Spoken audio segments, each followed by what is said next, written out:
Lord's Taverners has been part of my life for 40 plus years now. I think my earliest involvement with the Taverners started when I was just beginning my England career. It's one of those times where people start to know who you are, and people like the Taverners go, oh, let's get hold of him. Well, I was pretty young at the time. I just sort of got into the Kent side. I don't know what age I might have been, 20-ish, 21. And two amazing old Taverners. I can say old now because Derek Ufton is one, he's 92 now. And Graham Johnson, who I played many, many games of cricket with for Kent, both of them came to me and said, you've got to be a Taverner. You'll love the club, you'll love the spirit of all, you'll love the fun. And above all, you'll love the kids. You'll love what we actually do. It was 50 years more when I first joined the Lord's Taverners, beguiled by the thought of playing for a team that had its headquarters at the most beautiful ground in the world. That was a temptation, and that's what drew me to it, and I played there many, many times. I don't have many memories. I didn't last long enough as a bowler against the kind of opposition we were playing in those days, county players. But it was a good time. I'd met a few Taverners through both show business, musicals and that sort of thing, and through cricket, as I was often at Lord's. And if you want to go and see actors off duty and performers off duty, then Lord's is often the place to go. And a lovely chap called Tony Swainson, who was the director of the Taverners way back in the Stone Age, he asked me to join, and I liked him a lot, and it seemed a combination of being great fun and a great help. So that was how I joined. I first got involved with the Lord's Taverners about, well, it's more than 40 years ago, let's put it like that. I was a young man and I wanted to play cricket, and the Lord's Taverners provided the perfect opportunity. I joined the Taverners way back in the 70s when I was doing Tiswas in the Midlands, and Fred Rumsey, ex-England fast bowler, rang me and asked me if we could get a Tiswas cricket team together to play the Lord's Taverners, whoever they were, at Trent Bridge. So we said, okay. This huge crowd turned up. Now, we didn't really know much about the Taverners, and we just did what the Tiswas team do. So there was me, Sally James, Lenny Henry, Spit the Dog, and we just covered the Taverners in all sorts of dreadful rubbish. We covered them in gunge, we covered them in custard. The crowd absolutely loved it. We absolutely loved it. The Taverners weren't that keen. And about 6 months later, Fred Rumsey rang me again. I thought, I'm going to get another telling off. And he said, would you like to join the Lord's Taverners? I said, well, I'd love to. Why? And he said, well, we'd rather we had you on our side than on the opposition. So I joined. And it's however many years later. Like most people, I got involved with the Lord's Taverners because somebody asked me. He was called John Blythe. He was noisy. He was in show business. He wasn't the sort of person you could say no to. And they were doing on television, and It's a Knockout. If you remember, It's a Knockout. It was the Lord's Taverners against celebrities, and we did it at Crystal Palace Football Ground, and it was a blast. And I thought, oh, this is fun. And I've been a Taverner ever since. Obviously, when I heard what the Lord's Taverners did, and I knew that they did a lot for schools as well with cricket bags and club kits, and I just thought at the time it would be a great way of just being able to put something back to play for the Taverners, help raise some money, and really do something that, as I say, would put back, hopefully, a little sparkle in some other kids' lives.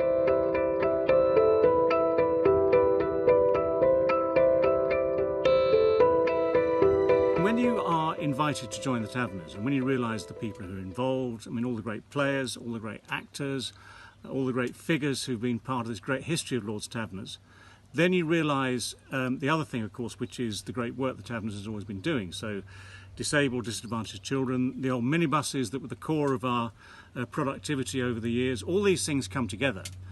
And you have the twin benefits. One is that you're doing great stuff for those same children. Two, the ethos of the Taverners has always been about having an awful lot of fun with some very good people while they raise their money, and that's not changed. When you're that age, you don't really appreciate the importance of charity particularly. So I guess, if I was being honest, I joined because it was going to be fun and I knew lots of other people who were Taverners.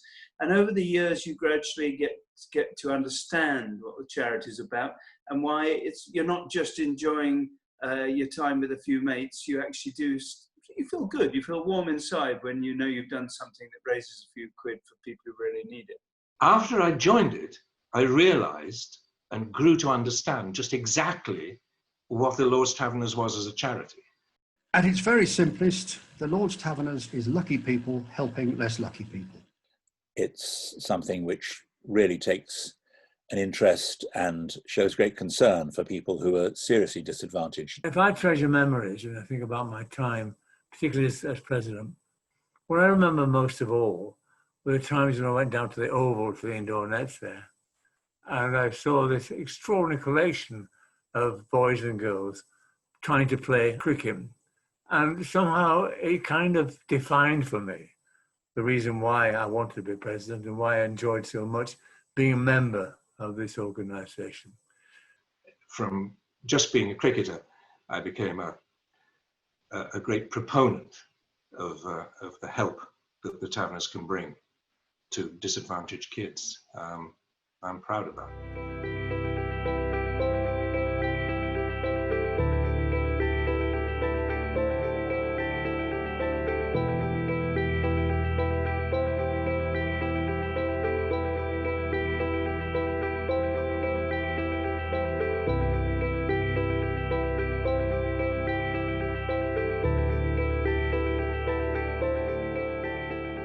I think of all the cricket matches I played in, and I probably only scored about 3 or 4 runs in my entire Lord's Taverners career. Although one year I did get, I think I was leading wicket taker, which was extraordinary.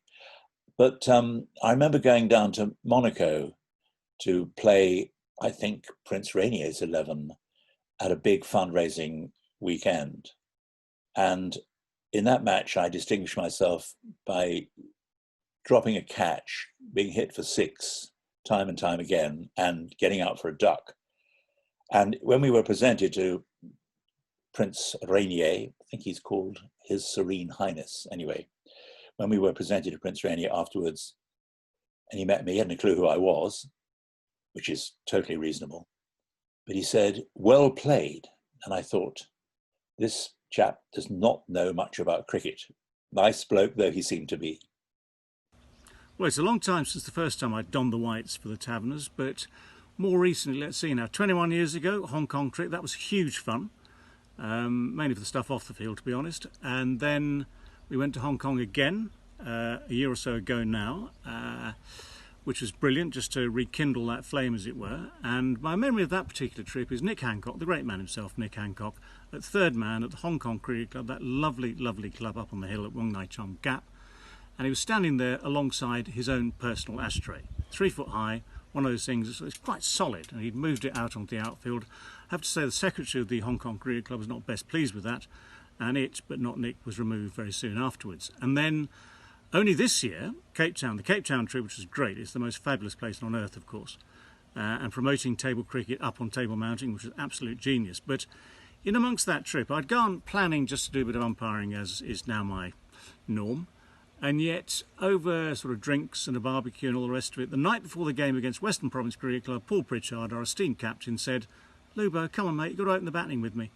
So the following day, I found myself walking out to bat, opening the batting with Paul Pritchard, looking the part, I have to say, the old floppy white hat on again. First ball, I should have been given out LBW.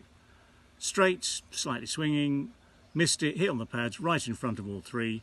Could have been the most ignominious return to the game of all time. But luckily the umpire said, nope, we need to watch him bat a little bit longer. Hit one nice 4, nice gentle full toss, starting to get the hang of it, and then it was all over. So there we are. We're actually abroad in Antigua, working with Viv Richards on a couple of projects, one for obviously the disadvantaged children there, but also they were doing their lovely cathedral they have there. Just we're doing that, and part of the fundraising sort of scenario was a big function. But the one that was a standout one for me was seeing sort of Test cricketers playing beach cricket, and having all the guys there sort of on the beach, just having a social, and just being a part of the fact that the guys who played Test cricket were out on the beach. They were having a bit of fun. You sort of made new friends, and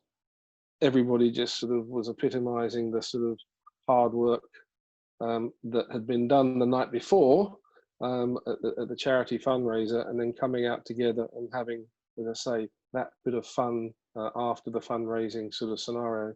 and to see, as I say, Test cricketers on the beach playing beach cricket, probably having had one or too many drinks to be doing it too seriously. But as I say, it was just amazing how the Taverners managed to get so many good people together who had a lot of standing in whatever field they're in, whether it be TV, whether it be cricket, whether it be writing or whatever like that. It's amazing the sort of people the Taverners are able to get together.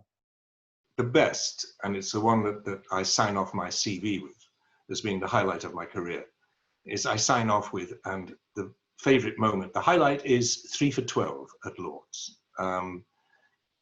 It's now, 30 years ago. I can't believe that. 30 years ago, I played for the Taverners at Lord's against the president of the MCC's 11. And I got 3 wickets for 12 runs. And they were, and I can name them, they don't mind, Clive Radley, and I got him out for about 3, I think. Tom Graveney, it was the last innings he ever made, and I got him out for 1. And Brian Close, who actually got a few more, but I bowled Brian Close. So I'm deeply proud of that. It's just it was my day. I think my favourite story, although I'm not very happy about it, but my favourite story was down in Guernsey. I got a single, I can't remember where it went, off the inside edge somewhere. And then I was to face the bowling of Lorraine Chase. Now, this was a tricky moment. Lorraine, she was a mere late 60s then, I think. I don't know, something like that. Lovely, lovely person, a fantastic taverner over the years. And Lorraine, hero of Luton Airport, came running in, springing in off her long run. And of course, I can't really see the ball very well at this stage. It sort of loops towards me, and I pulled it in the air, trying to hit it out the ground, to be honest. And I was caught with a brilliant running catch by Gordon Kennedy. So 2 actors dismissed me, and I thought, that is the time to retire. So I'm standing there with a couple of mates, Tufnell and my son again. And this figure came wandering out. I'm about to bowl. This figure came wandering out looking very smart, and everybody cheered. And I thought, that's actually Brian Lara, one of the greatest batsmen in the world, and I'm about to bowl to him. So I bowled my first ball, pretty sort of wide of the stump, and he went, wait! And then bowled the second one. He went, wait there! And I think he was expecting the ball to do something incredible. And my son handed me the ball after about 4 deliveries, and he went, Dad, he doesn't know how crap you are. And I went, no, and let's not tell him, shall we? So I actually bowled 6 balls to Brian Lara, a maiden. I'm one of the very few people in the world to bowl a maiden to Brian Lara. He then obviously had a bit of time during the next over to think about it, because the first 4 balls of my next over, he hit them, one of them I think is still going up now, he hit them all over St John's Wood. And then they took me off. So I never even bowled a full over.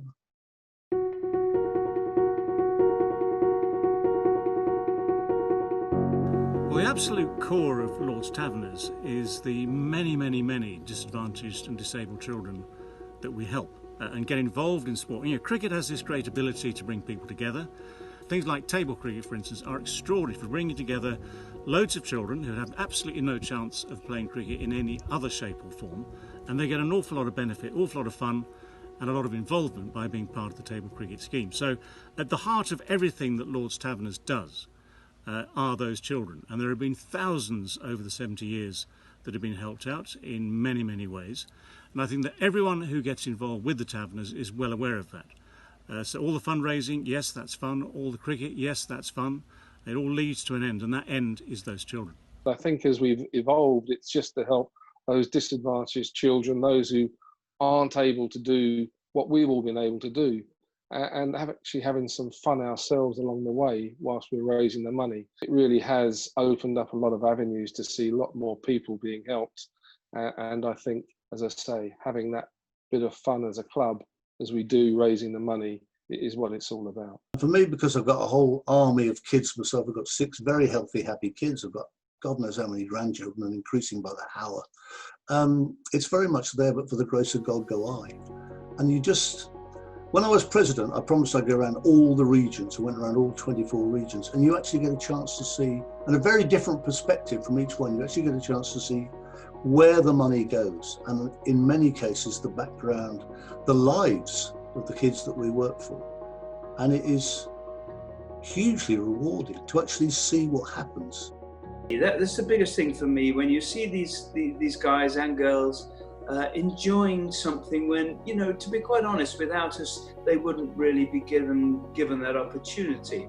And it's fun that all members can take huge pride in. Around the country, the money's raised in the regions, of course, and HQ definitely. But the regions, you can be really proud of what you raise, and you just help to give these young people, a better life. This is what it means to us, and this is why actors like me get involved, because we get the whole package. We get doing what we like to do for other people, but we also are always mixed with like-minded people, and you make tremendous friends. So I think that's what the Taverners means to me. It's all about the friendships I've made. I always still look at it as the #1 cricketing charity in the UK. It's certainly diversified in the way that we can all be very, very proud of. I mean, it was, as I say, initially about cricket bags, club cricket, letting the kids who couldn't afford the equipment to play. In 70 years, an awful lot of things have happened. In the old days, it was all about the minibuses, and they were great, and thousands of them seemed to go to schools all around the country to help the disabled children that were the focus of our attention then. In recent years, you've had campaigns like the Super Ones, Wickets, table cricket itself. All these things are new and very successful and very, very good. So what has to happen, of course, to any charity is you have to keep the interest of those that support you. You have to find new programs, you have to find new ways of helping people. And I think the charity's been absolutely outstanding. All these projects are working well, and as soon as we can get the events up and running again, then we can raise more money and help more people. It's interesting that now, with so many people working for the Taverners and so many members, that on the whole, the principles that Tony set up have been maintained, and I think that's a great achievement. Things change, things move on, nothing can stay the same, and I think if the Taverners hadn't progressed in some way, then it might not have lasted for 70 years, which is a phenomenal achievement.